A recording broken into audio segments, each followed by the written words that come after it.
Hello student, Kalyani IAS academy को online platform पर आपका स्वागत है। मैं हूं लखन दायमा, आपको एमपीपीएससी मेंस एग्जाम के लिए सेकेंड पेपर का फर्स्ट पार्ट पढ़ा रहा हूं, जिसका नाम है संविधान, शासन व्यवस्था, राजनीति तथा प्रशासनिक संरचना। फ्रेंड, पिछली क्लास में हमने आपको पंडित दीनदयाल उपाध्याय के बारे में पढ़ाया था। इसका जो बचा हुआ पार्ट है वह आज मैं आपको पूरा पढ़ाऊँगा। तो देखिए, इसमें शुरू करते हैं पंडित दीनदयाल उपाध्याय के विचार। तो पंडित दीनदयाल उपाध्याय के विचारों में हमने आपको पिछले क्लास में बताया था, और उनका जो अगला विचार है वह है एकात्म अर्थनीति।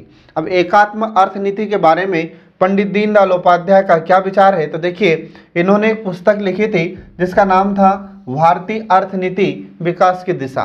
ठीक है, इसमें इन्होंने अर्थनीति की व्याख्या या उसका वर्णन करते हुए लिखा था कि समाज से, ठीक है, समाज से अर्थ का अभाव व प्रभाव, इन दोनों को मिटाकर उसकी उचित व्यवस्था करने का ही नाम क्या है, अर्थायाम है। ठीक है, अब इसके बाद फिर पंडित दीनदयाल उपाध्याय के अनुसार पूंजीवाद 4 सिद्धांतों से बड़ा हुआ है। तो किन सिद्धांतों से बड़ा हुआ है, तो देखिए, इसमें 4 सिद्धांतों में पहला सिद्धांत आता है अस्तित्व के लिए संघर्ष, दूसरा होता है सर्वोत्तम का सिद्धांत, तीसरा होता है प्रकृति का शोषण, चौथा होता है व्यक्तिगत अधिकार। ये 4 सिद्धांत होते हैं और इन्हीं सिद्धांतों पर पूंजीवाद बड़ा है। ठीक है, ऐसा पंडित दीनदयाल उपाध्याय का कहना है। अब इसके बाद देखिए, भारत में राजनीतिक स्वतंत्रता के बाद भी गरीबी, बेरोजगारी, असमानता, मुद्रास्फीति, भुगतान असंतुलन आदि कई समस्याएं न केवल विद्यमान है बल्कि समय के साथ साथ ये लगातार बढ़ती भी जा रही है। ये पंडित दीनदयाल उपाध्याय के विचार थे फ्रेंड। अब इसके बाद देखिए, इसमें आगे उन्होंने या उनके अर्थनीति संबंधित विचार निम्नलिखित हैं। तो अर्थनीति के संबंध में उन्होंने कुछ विचार व्यक्त किए हैं। तो पहला विचार आता है भारतीय संस्कृति में अर्थ। ठीक है, तो वेदों में धर्म के 12 लक्षणों में श्रम को महत्वपूर्ण और पहला लक्षण बताया गया है वेदों में। इसके बाद फिर श्रम को अधिकार देना राज्य का मूलभूत कर्तव्य होता है, ये दयाल जी या पंडित दीनदयाल उपाध्याय जी कहते हैं। अतः श्रम का अधिकार मनुष्य का संवैधानिक अधिकार है, ये पंडित दीनदयाल उपाध्याय ने कहा था। इसके बाद फिर राज्य का यह पहला कर्तव्य है कि प्रत्येक नागरिक को उसकी योग्यता और उसकी क्षमता के अनुसार काम करने का अवसर प्रदान करें, और इसी के आधार पर पंडित दीनदयाल उपाध्याय पंचवर्षीय योजनाओं के माध्यम से सदैव यह कहते रहते थे कि हमें अपना लक्ष्य घोषित करना चाहिए, और हमारा लक्ष्य क्या होना चाहिए, तो उन्होंने कहा था कि सबको काम, मतलब सभी को काम मिलना चाहिए। ये पंडित दीनदयाल उपाध्याय ने कहा था, क्योंकि जब तक सभी को काम नहीं मिलेगा तब तक भारत में बेरोजगारी समाप्त नहीं हो सकती। ठीक है, इसके बाद फिर इन अवसरों में किसी भी प्रकार का भेदभाव नहीं होना चाहिए, न तो जाति के आधार पर, न रंग के आधार पर, और न ही लिंग के आधार पर। ठीक है, तो जाति, रंग या लिंग, इसके आधार पर किसी भी प्रकार का भेदभाव नहीं होना चाहिए। इसके बाद फिर राष्ट्र के पुनर्निर्माण की जो भी योजना बनाई जाए उसका उद्देश्य सभी को काम दिलाना होना चाहिए, ये पंडित दीनदयाल उपाध्याय ने कहा था। इसके बाद फिर आगे देखिए, उनका अगला विचार आता है धन का मनोविज्ञान। ठीक है, तो पंडित दीनदयाल जी उपाध्याय का मत है कि धन का अभाव मनुष्य को चोर बनाता है।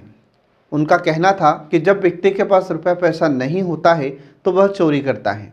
ठीक है, और समाज में अर्थ का अभाव और अभाव मूलक नियोजन समाज में अधर्म को धर्म बना देता है, और वैसे ही अर्थ का प्रभाव भी धर्म का नाश कर देता है। ठीक है, और समाज में मानदंड ऐसे बनाए जाने चाहिए कि हर वस्तु पैसे से न खरीदी जा सके। पैसे से ही मूल्य आंकने का परिणाम यह होगा कि दुर्लभ की रक्षा ही नहीं हो पाएगी, और शरीर शक्ति में दुर्लभ अपनी बुद्धि का उपयोग कर धूर्तता से धन कमाकर अपनी रक्षा का मूल्य चुकाएगा। श्रम तथा पारिश्रमिक दोनों का अर्थशास्त्र के क्षेत्र में घनिष्ठ संबंध होने पर भी व्यवहार जगत के सर्वमान्य एवं सर्वोत्कृष्ट मूल्य सिद्धांत निश्चित करना न तो सरल है और न ही उपादेय होता है। ठीक है, तो ये पंडित दीनदयाल उपाध्याय के धन का मनोविज्ञान के संबंध में विचार है फ्रेंड। तो आपसे 3 नंबर में पूछा जा सकता है, 5 नंबर में क्वेश्चन इससे पूछा जा सकता है कि पंडित दीनदयाल उपाध्याय के अनुसार धन का मनोविज्ञान क्या है। इसके बाद फिर आगे देखिए इसमें स्वामित्व का सवाल। तो व्यक्तिवाद व समाजवाद के विचारात्मक संघर्ष ने एक नए आयाम को जन्म दिया है कि संपत्ति पर व्यक्ति का अधिकार हो या संपत्ति पर राज्य का अधिकार हो, किसका अधिकार हो।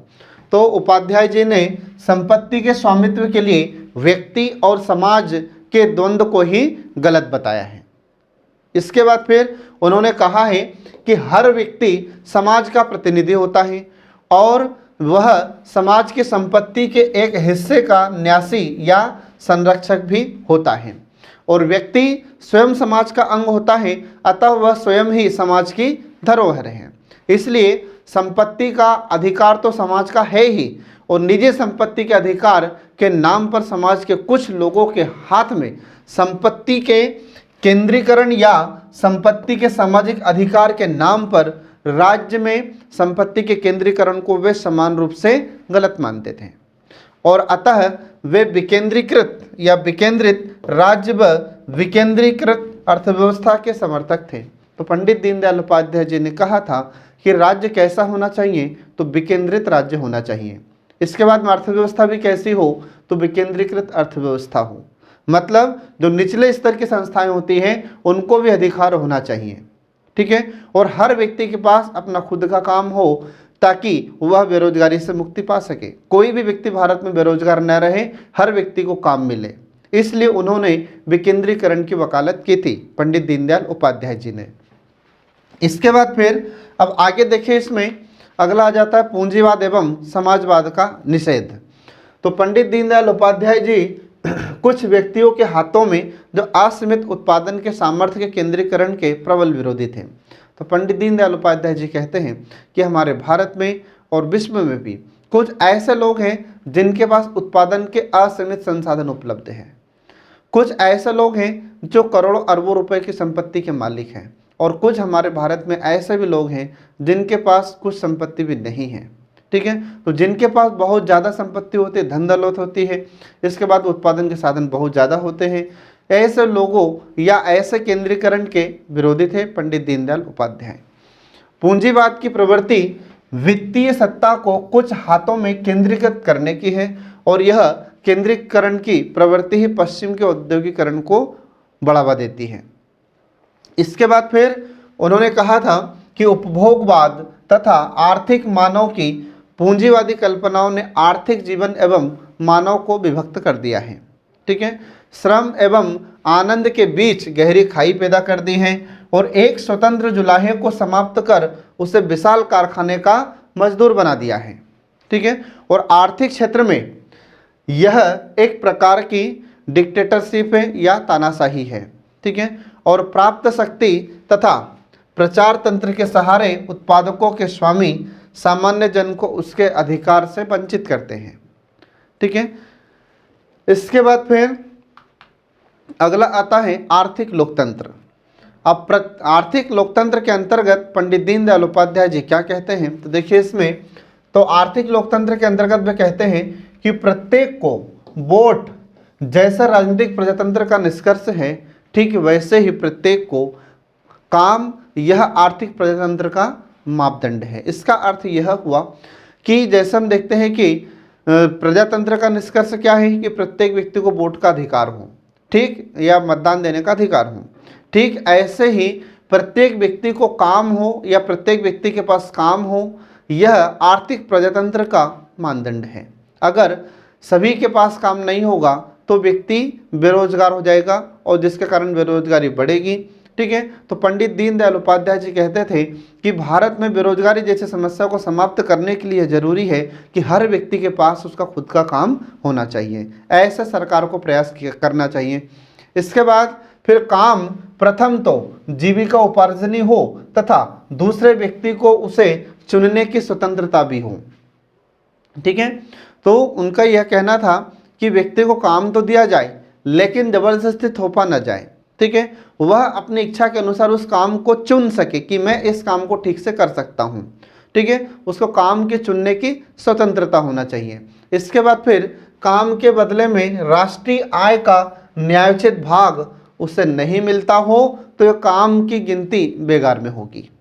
ठीक है, मतलब व्यक्ति के पास अगर काम है तो काम से उसको आय भी प्राप्त होनी चाहिए, और उसको आय अगर प्राप्त होती है तो उसका राष्ट्रीय आय में भी उसका वर्णन होना चाहिए, या राष्ट्रीय आय में उसकी आय भी शामिल होना चाहिए, तभी तो वह काम का है। और अगर मान लीजिए कि व्यक्ति को काम प्राप्त हुआ है और उसको कोई आय प्राप्त नहीं हो रही है, तो ऐसा कोई काम नहीं है ये क्या हो जाएगा, फिर इसकी गिनती बेगारी में हो जाएगी। ठीक है, व्यक्ति को अगर कोई काम दिया जा रहा है तो उसको इतनी आय प्राप्त होना चाहिए कि उसकी गिनती राष्ट्रीय आय में होने लगे। ठीक है, इस प्रकार की आय की बात करते हैं, इस प्रकार के काम की बात करते हैं पंडित दीनदयाल उपाध्याय। अब इसके बाद देखिए, इस दृष्टि से न्यूनतम वेतन, नियोजित वितरण तथा सामाजिक सुरक्षा की व्यवस्था आवश्यक हो जाती है। इसके बाद वे कहते हैं कि पूंजीवाद व समाजवाद के निजी एवं सार्वजनिक क्षेत्र के विवाद को उपाध्याय जी गलत मानते हैं, और इन दोनों ने ही, ठीक है, तो इन दोनों ने ही स्वरोजगार क्षेत्र का गला घोटा है। इसके बाद फिर आर्थिक लोकतंत्र के लिए यह आवश्यक है कि स्वरोजगार क्षेत्र का विकास करना है। मतलब पंडित दीनदयाल उपाध्याय जी कहते थे कि आर्थिक लोकतंत्र का यह जो आर्थिक लोकतंत्र है इसके लिए आवश्यक यह है कि स्वरोजगार को बढ़ावा देना। स्वरोजगार मतलब खुद का रोजगार हो व्यक्ति के पास, तो इसे हमें बढ़ावा देना होगा, तभी आर्थिक लोकतंत्र कहलाएगा। इसके बाद फिर इसके लिए विकेंद्रीकृत अर्थव्यवस्था का होना जरूरी है। तो उपाध्याय जी कहते हैं कि अगर हमें आर्थिक लोकतंत्र लाना है तो इसके लिए हमें विकेंद्रीकृत अर्थव्यवस्था को बढ़ावा देना होगा। ठीक है, अर्थात अर्थव्यवस्था का विकेंद्रीकरण भी हमें करना होगा। इसके बाद फिर अगला देखिए, भारी औद्योगिकरण का निषेध। अब जो औद्योगिकरण होता है तो इसका भी निषेध पंडित दीनदयाल उपाध्याय जी ने किया था। तो वे भारी उद्योगों को निम्न कारणों से अमानवीय व तानाशाही प्रवृत्ति वाले मानते थे। ठीक है, तो क्यों मानते थे, तो देखिए इसका पहला कारण यह है कि कृषि व उद्योगों के बीच शोषणकारी व दलाल निकायों को जन्म देते हैं। आ समझ में, मतलब जो बड़े बड़े उद्योग होते हैं तो इसके कारण क्या होता है, तो इसका पहला कारण बताया उन्होंने कि इससे कृषि और उद्योग के बीच में शोषणकारी और दलाल निकायों को बढ़ावा मिलता है। ये इस कारण से उन्होंने इसका विरोध किया था, भारी औद्योगिकरण का। दूसरा कारण यह है कि एक स्थान पर केंद्रित होने के कारण इनसे विस्तृत विकास के मार्ग में बाधा उत्पन्न होती है, और बड़े उद्योग समाज में विषमता को बढ़ावा देते हैं और वर्ग संघर्ष की स्थितियों का निर्माण करते हैं। इसके बाद फिर अगला है कि बड़े उद्योगों की लॉबी इतनी शक्तिशाली हो जाती है कि देश की राजनीति पर ही कब्जा कर लेते हैं। आ रहा समझ में। आज हम देखते भी हैं कि जो बड़े बड़े उद्योगपति हैं, ठीक है, तो बड़े बड़े उद्योगपति चुनाव में पैसा देते हैं। ठीक है, और उसके बाद फिर जिस पार्टी की सरकार सत्ता में आती है उस सरकार से ये उद्योगपति अपना काम करवाते हैं। ठीक है, इसके बाद फिर इनसे भारतीय समाज में समरसता भंग हो जाती है। इसके बाद फिर ये स्वतंत्र उत्पादक शिल्पों के पूरक नहीं होते हैं बल्कि प्रतिकूल होते हैं, तथा प्रौद्योगिकी या प्रौद्योगिक बेरोजगारी बढ़ाते हैं। इसके बाद फिर ये पूंजी प्रधान हैं जो भारतीय उत्पादक के सामर्थ्य के बाहर हैं। तो पंडित जी या पंडित दीनदयाल उपाध्याय जो बड़े उद्योग होते हैं, भारी उद्योग होते हैं, उनका विरोध इस कारण से करते थे। ठीक है, तो 5 नंबर में अगर आपसे क्वेश्चन पूछा जाता है कि पंडित दीनदयाल उपाध्याय के अनुसार भारी उद्योगों का निषेध या वे भारी उद्योगों का या बड़े उद्योगों का विरोध क्यों करते थे, इसके कारण बताइए। तो ये कारण आपको लिखना होगा। इसके बाद देखिए फिर इसमें आगे अपर मात्रिक उद्योग नीति। अपर मात्रिक उद्योग नीति के बारे में क्या कहते हैं पंडित जी, तो देखिए इसमें उपाध्याय जी भारी उद्योगों के विरुद्ध होते हुए भी स्वस्थ औद्योगिकरण के विकास के समर्थक थे, और उन्होंने अपर मात्रिक उद्योग नीति का अर्थ क्या बताया था, तो उन्होंने कहा था कि उत्पादन में स्वावलंबन, मतलब उत्पादन व्यक्ति खुद करेगा, मतलब हर व्यक्ति के पास खुद का काम होना चाहिए और वह स्वावलंबी बने, दूसरों पर निर्भर न रहे, आत्मनिर्भर बने। इसी को उन्होंने अपर मात्रिक कहा था। और जब ऐसी उद्योग नीति को हम बढ़ावा देंगे तो ऐसी नीति कहलाती है अपर मात्रिक उद्योग नीति। मतलब उत्पादन में स्वावलंबन से कुछ अधिक उत्पन्न करने वाली उद्योग नीति के पक्ष में थे पंडित दीनदयाल उपाध्याय। इसके बाद फिर उद्योग नीति के कुछ उन्होंने पहलू बताए थे। तो कौन कौन से पहलू हैं, तो इसमें देखिए पहला आ जाता है मानव मूल्यों के प्रति घातक प्रभाव वाली ना हो। पंडित दीनदयाल उपाध्याय ने कहा था कि उद्योग नीति के कुछ प्रमुख पहलू हैं। तो पहला उन्होंने बताया कि मानव मूल्यों के प्रति घातक प्रभाव वाली कोई नीति न हो, ये पहला उन्होंने बताया। दूसरा उन्होंने बताया है कि जन श्रम प्रधान नीति हो और यंत्र प्रधान न होने दें। ठीक है।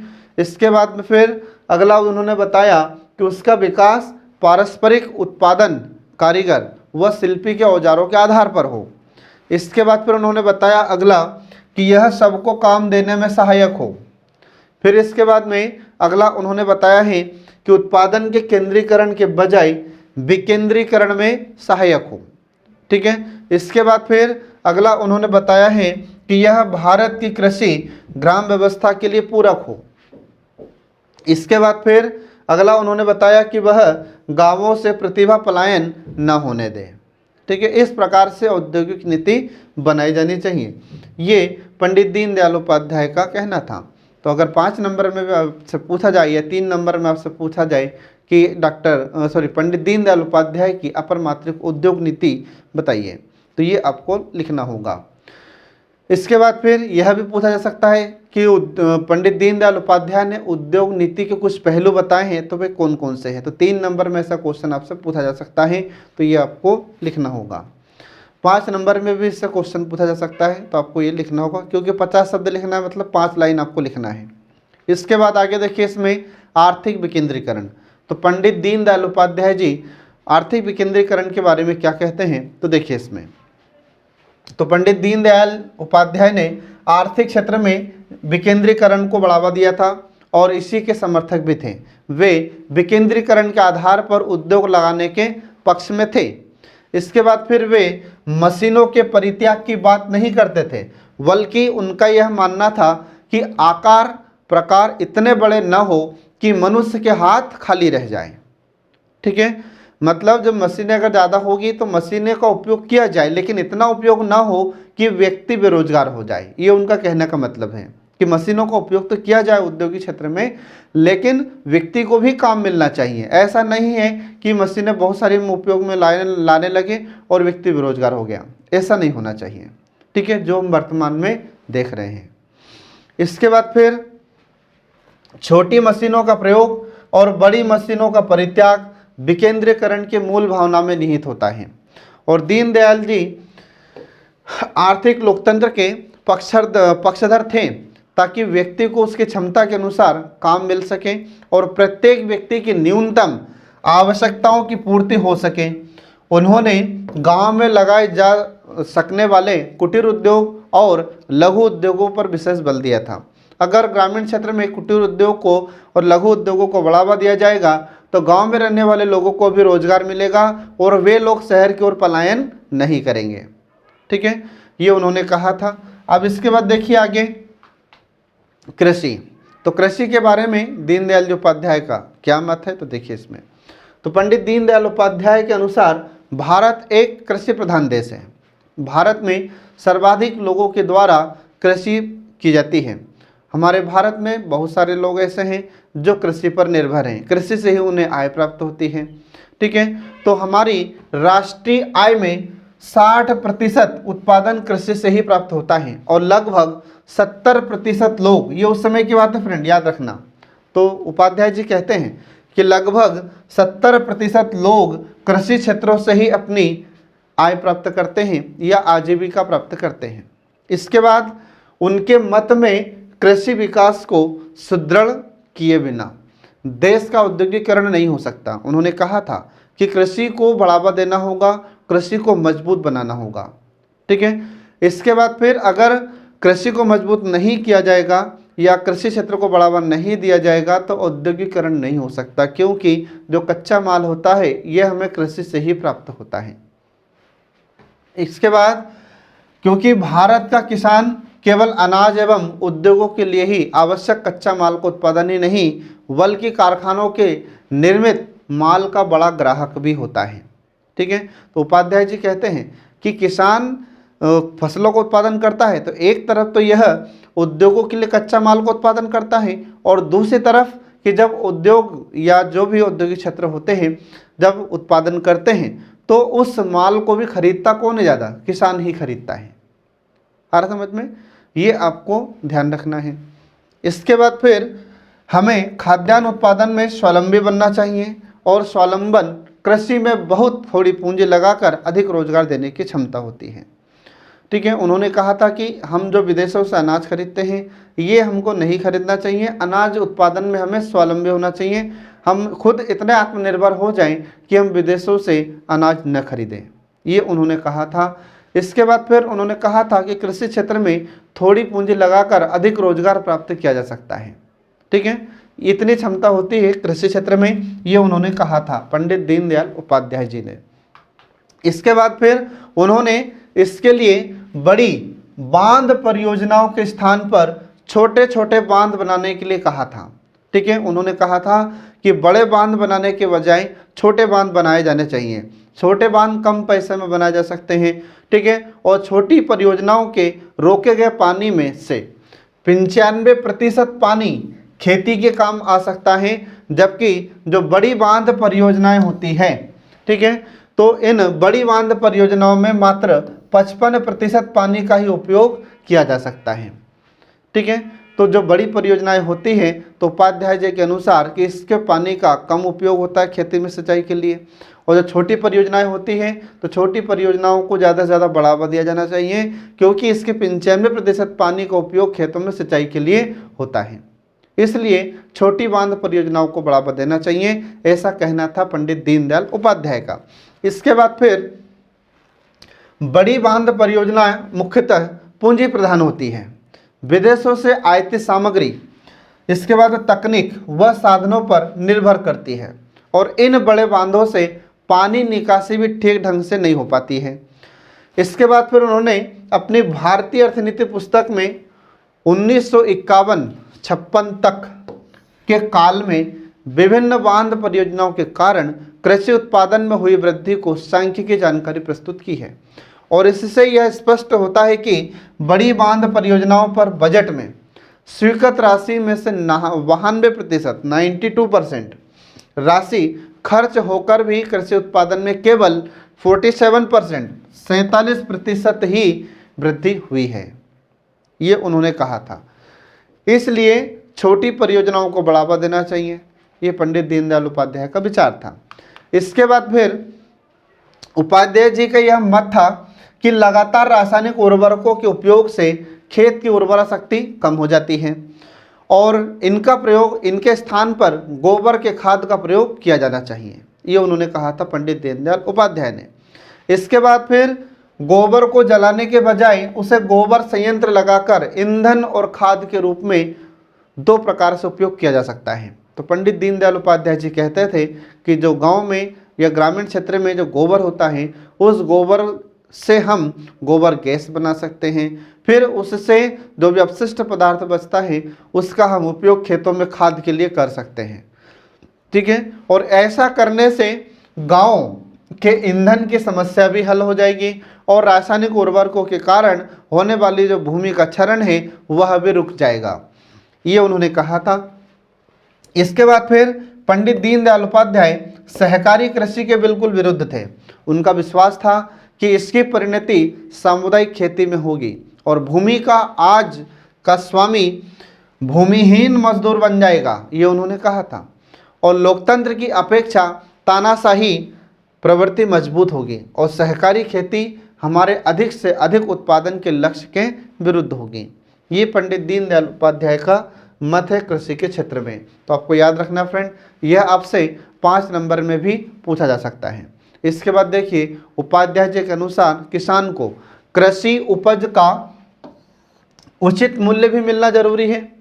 ठीक है, किसान या जो किसान है अपनी फसलों का उत्पादन करेगा तो उसकी उपज का उसे उचित मूल्य मिलना चाहिए, और खेती से उपजने वाले माल तथा कारखानों में तैयार होने वाले माल के मूल्य में समानता न होने के कारण छोटे उद्योगों एवं श्रमिकों पर त्याग करने की व्यवस्था जबरदस्ती ला दी जाती है।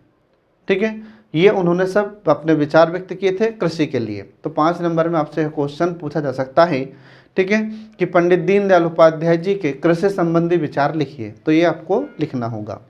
अब इसके बाद देखिए इसमें विदेशी पूंजी एवं रुपए का अवमूल्यन।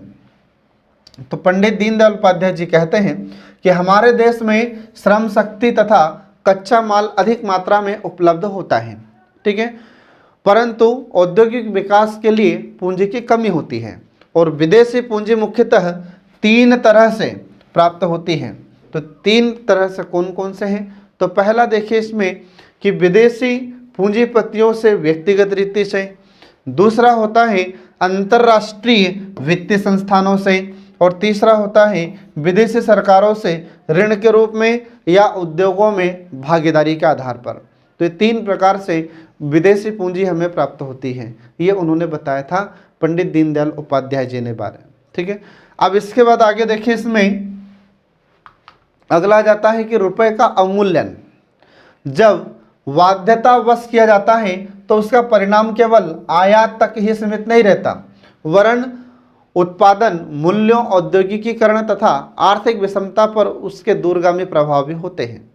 वे एक पुस्तक उन्होंने लिखी थी, तो उपाध्याय जी ने एक पुस्तक में लिखा है, उसका नाम है अवमूल्यन एक महापतन, ठीक है। तो इस पुस्तक में उन्होंने लिखा जून 1966 में कि रुपए का अवमूल्यन विदेशी राजनीति दबाव में किया जाता है। अब जो बार बार अवमूल्यन आ रहा है, मतलब रुपए की मूल्य को कम करना, रुपए की वैल्यू को कम करना, उसको कहते हैं अवमूल्यन, ठीक है। तो उन्होंने कहा था, उनकी जो पुस्तक है अवमूल्यन एक महापतन, तो 1966 में रुपए का अवमूल्यन उन्होंने विदेशी राजनीतिक दबाव में बताया था कि जो रुपए का अवमूल्यन किया गया है ये विदेशी राजनीतिक दबाव के कारण ऐसा किया गया है।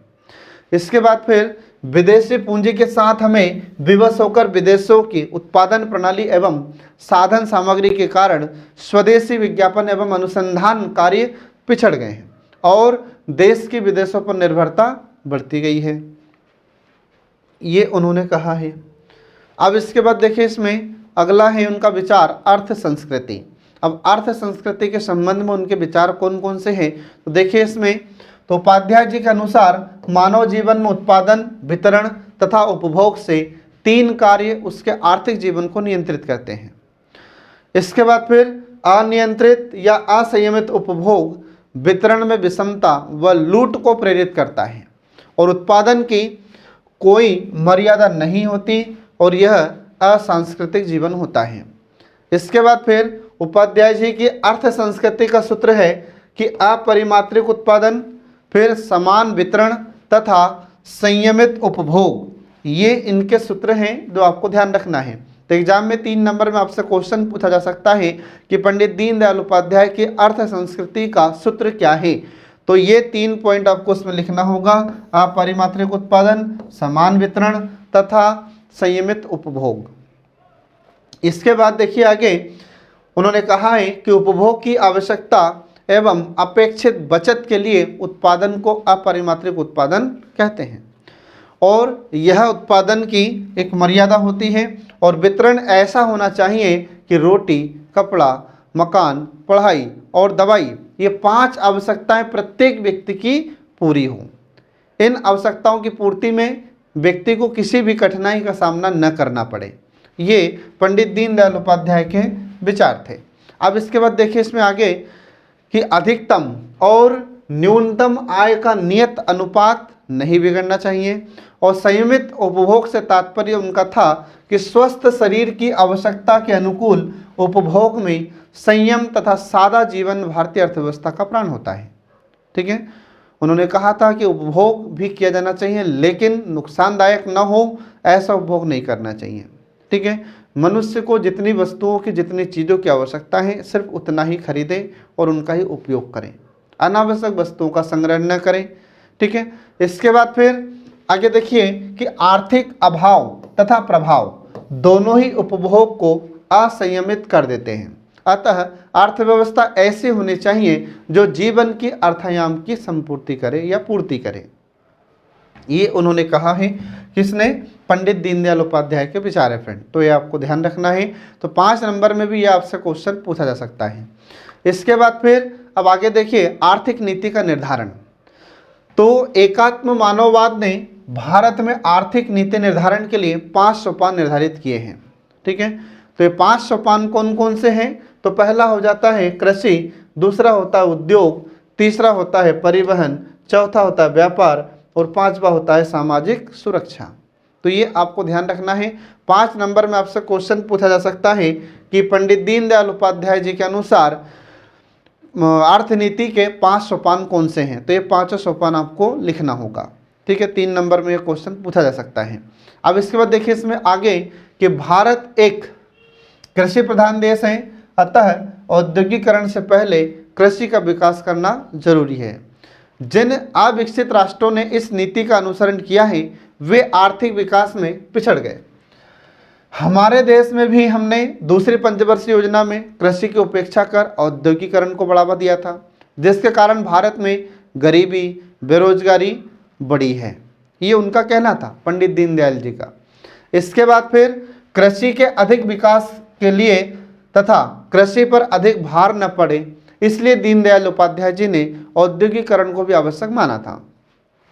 उन्होंने कहा था कि अगर हम कृषि को बढ़ावा देंगे, उद्योग को बढ़ावा नहीं देंगे, ठीक है, तो यह भी संभव नहीं है। और उद्योग को भी बढ़ावा दे, कृषि को बढ़ावा ना दें तो यह भी गलत होगा। ठीक है, तो दोनों को ही बढ़ावा मिले, ये उनका मत था। इसके बाद फिर कृषि में कुछ दिन ऐसे होते हैं जब कृषक बेकार होते हैं, अतः ऐसे समय का उपयोग करने हेतु तो उचित यह होगा कि गांव में या गांव के आसपास भौगोलिक वातावरण के अनुरूप कुछ लघु उद्योग स्थापित किए जाने चाहिए। दीनदयाल जी का यह मत था कि हमें बिल्कुल उद्योग को इग्नोर नहीं करना है। ठीक है, उद्योग होना चाहिए, परंतु ऐसे उद्योग ना हो कि जिसके कारण व्यक्ति बेरोजगार होने लगे। जैसे जो बड़े बड़े उद्योग होते हैं उनमें भारी मशीनों का, बड़ी बड़ी मशीनों का उपयोग होता है, तो उसमें जैसे पता चला कि 25 लोगों का काम अकेले एक मशीन कर रही है। ठीक है, तो उसमें फिर व्यक्ति बेरोजगार होता है। तो ऐसे मशीनों का, ऐसे उद्योगों का दीनदयाल जी विरोध करते थे। लेकिन जो छोटे छोटे उद्योग होते हैं, लघु उद्योग होते हैं, कुटीर उद्योग होते हैं, इनको तो उन्होंने बढ़ाने की बात की थी। उनका कहना था कि भारत में जब कृषक लोग कृषि करते हैं तो कुछ समय ऐसा आता है कि जब वे फ्री होते हैं, कोई काम उनके पास नहीं होता है, तो ग्रामीण क्षेत्र में ऐसे उद्योग स्थापित किए जाने चाहिए कि जब वे लोग फुर्सत में रहते हैं, फ्री रहते हैं, तो उस समय लघु उद्योग में उनको रोजगार प्राप्त हो सके। ऐसी व्यवस्था हमें करना चाहिए। इसके बाद आगे देखिए, इसमें औद्योगिकरण की आवश्यकता को एकात्म मानववाद स्वीकार करता है, किंतु औद्योगिकरण पर विचार करते समय उसके गुण और दोष इन दोनों को ध्यान में रखना चाहिए। इसके बाद फिर बड़े एवं छोटे उद्योगों में सामाजिक आवश्यकता एवं व्यवस्था के अनुसार अनुपात बैठाना चाहिए। इसके बाद फिर विकासशील देशों में इन दोनों के लिए ही एक ही स्थान है, किंतु मुख्य रूप से उन्हें छोटे उद्योगों पर ध्यान देना चाहिए। तो ये उपाध्याय जी के विचार हैं। इसके बाद फिर आगे देखिए, इसमें अगला आ जाता है अर्थव्यवस्था की मर्यादा। अब अर्थव्यवस्था की मर्यादा के संबंध में पंडित दीनदयाल उपाध्याय जी के क्या मत हैं, तो देखिए इसमें। तो दीनदयाल उपाध्याय जी का यह कहना था कि अर्थव्यवस्था का लक्ष्य लोगों का भरण पोषण, जीवन का विकास और राष्ट्र की धारणा का विकास होना चाहिए। न्यूनतम आवश्यकताओं की पूर्ति के बाद ही अधिक सुख और समृद्धि का उत्पादन किया जाना चाहिए या नहीं, यह विचारणीय प्रश्न है। फिर इसके बाद में पश्चिमी राष्ट्र इच्छाओं को बराबर बढ़ाते हैं और इनकी संतुष्टि को अपना लक्ष्य समझते हैं। और अब स्थिति यह है कि जो कुछ भी पैदा किया जाता है उसके उपभोग के लिए लोगों में इच्छा पैदा की जाती है और मांग के अनुसार माल पैदा करने के स्थान पर अब उत्पादित माल के उपभोग की इच्छा पैदा की जाती है और इसके लिए नए नए बाजारों की तलाश की जाती है। दीनदयाल जी लिखते हैं कि आरंभ में उत्पादन उपभोग का अनुसरण करता था, अब उपभोग उत्पादन का अनुचर बन गया है, ये उन्होंने कहा है। इसके बाद फिर अब आगे देखिए प्रकृति की मर्यादा। अब प्रकृति की मर्यादा किस प्रकार की, तो देखिए इसमें उत्पादन का प्राकृतिक साधनों से सीधा संबंध होता है और आज की अर्थव्यवस्था और उत्पादन की पद्धति इस सामंजस्य को बड़ी तेजी से बिगाड़ती जा रही है और हम प्रकृति से उतना ही लें और इस प्रकार से लें कि प्रकृति स्वयं को पुनः पूरित कर ले। मतलब ये उनका कहने का था कि हम प्रकृति से उतने ही संसाधनों का उपयोग करें जितनी हमें आवश्यकता है।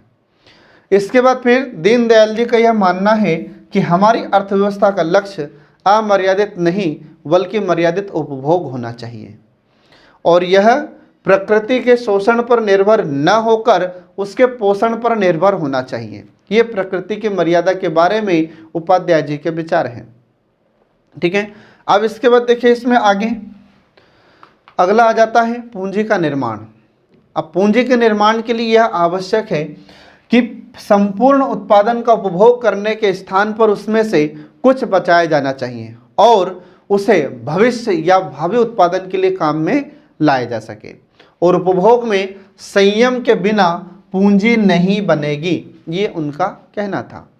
इसके बाद फिर उन्होंने कहा था कि कार्ल मार्क्स ने जिस अतिरिक्त मूल्य की चर्चा की है वही पूंजी निर्माण का आधार है और पूंजीवादी अर्थव्यवस्था में उद्योगपति, ठीक है, तो उद्योगपति इस अतिरिक्त मूल्य के सहारे पूंजी का निर्माण करता है और समाजवादी व्यवस्था में यह कार्य राज्य के द्वारा किया जाता है और दोनों ही पद्धतियों में संपूर्ण उत्पादन का वितरण श्रमिकों में नहीं होता है।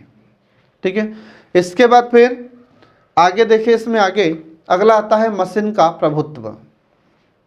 मानव श्रम को सरल बनाने के लिए ही मशीन का आविष्कार हुआ था। ये दीनदयाल जी कहते हैं कि जो मशीन है तो मशीन का प्रभुत्व बढ़ता जा रहा है। लगातार हम देखते हैं कि उद्योग क्षेत्र में हर क्षेत्र में मशीन का उपयोग किया जा रहा है, जिसके कारण क्या हो रहा है कि व्यक्ति बेरोजगार हो रहा है, लोगों के पास रोजगार नहीं है, लोगों को रोजगार नहीं मिल रहा है मशीनों के कारण। तो उनका यह मानना था कि मानव श्रम को सरल बनाने के लिए ही मशीन का आविष्कार हुआ था। ठीक है, ताकि व्यक्ति को या इंसान को ज़्यादा काम न करना पड़े और मशीन मनुष्य की सहायक है, प्रतिस्पर्धी नहीं है। किंतु जब मानव श्रम को एक विनिमय की वस्तु समझकर उसका मूल्यांकन रुपए में होने लगता है तो वहाँ मशीन मानव की प्रतिस्पर्धी बन जाती है। इसी कारण दीनदयाल जी का मत है। तो दीनदयाल जी उपाध्याय कहते हैं, तो देखिए उन्होंने कहा है कि यदि मशीन मानव का स्थान लेकर उसे भूखा मारे तो यह उन उद्देश्यों के विपरीत होगा जिसके लिए मशीन का आविष्कार हुआ है। दीनदयाल जी कहते हैं कि हमें मशीन की उपयोगिता का मनुष्य के संबंध में विचार करना होगा। दीनदयाल जी का यह कहना था कि जो मशीनों का आविष्कार हुआ है ये तो व्यक्ति की सहायता के लिए किया गया है, व्यक्ति को भूखा मारने के लिए नहीं। ठीक है, इसके बाद इस दृष्टि से पश्चिम की उन मशीनों का जो वहाँ जनसंख्या की कमी के आधार पर बनी है बिना विचार आयात करना ये हमारी सबसे बड़ी भूल होगी। ठीक है, इसके बाद देखिए इसमें आगे अर्थव्यवस्था का स्वरूप। तो दीनदयाल जी के अनुसार अर्थव्यवस्था के उद्देश्य हैं। तो पहला देखिए इसमें कि राष्ट्र की आवश्यकताओं और क्षमता के अनुकूल यथोचित प्रौद्योगिकी का विकास करना चाहिए। दूसरा है कि अर्थव्यवस्था मानव की अवहेलना न करते हुए उसके विकास में सहायक हो। फिर इसके बाद में अगला पॉइंट आता है इसमें कि विभिन्न उद्योगों में राज्य, व्यक्ति तथा अन्य संस्थाओं का कार्यभाग व्यावहारिकता के आधार पर निर्धारित हो। इसके बाद फिर प्रत्येक व्यक्ति को न्यूनतम आवश्यकताओं की पूर्ति तथा राष्ट्र की सुरक्षा की सामर्थ्यता भी होनी चाहिए। इसके बाद फिर अगला आता है कि समृद्धि जिसके व्यक्ति या राष्ट्र विश्व की प्रगति में योगदान कर सके। मतलब समृद्धि ऐसी हो, वृद्धि ऐसी हो कि जिसके अंतर्गत व्यक्ति और राष्ट्र विश्व की प्रगति में योगदान दे सके। फिर इसके बाद में प्रत्येक व्यक्ति को रोजगार का अवसर उपलब्ध होना चाहिए। फिर इसके बाद में अगला है कि प्राकृतिक संसाधनों का मितव्ययता के साथ इस्तेमाल किया जाना चाहिए। जितनी आवश्यकता हो प्राकृतिक संसाधनों की उतना इस्तेमाल करें। ठीक है, आवश्यकता से अधिक उनका उपयोग ना हो। ये उपाध्याय जी का विचार था अर्थव्यवस्था के स्वरूप के संबंध में। तो इस प्रकार फ्रेंड आज का हमारे लेक्चर समाप्त होता है। इसका जो बचा हुआ पार्ट है मैं आपको नेक्स्ट वीडियो में पढ़ाऊंगा। तब तक के लिए नमस्कार।